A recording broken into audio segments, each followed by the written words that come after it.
Hey everyone, today I'm going to show you how to use a coupon on Temu. If you have got a discount code and you want to save on your next purchase, stick around as I guide you through all the steps to make sure you apply it correctly. Let's get started. Open the Temu app and browse for a product you want to purchase, and then add it to your cart. After adding your items, open the cart by tapping the cart icon at the bottom. In the cart, you will see your selected items and you will find the checkout button at the bottom. Click on it.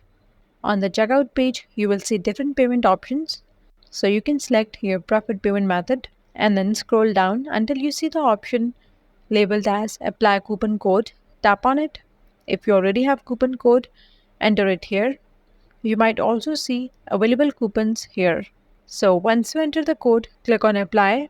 After applying the coupon, any discounts or benefits will show up in your order summary. That's all for today's video. Leave a comment and let us know if this is helpful. Thanks for watching.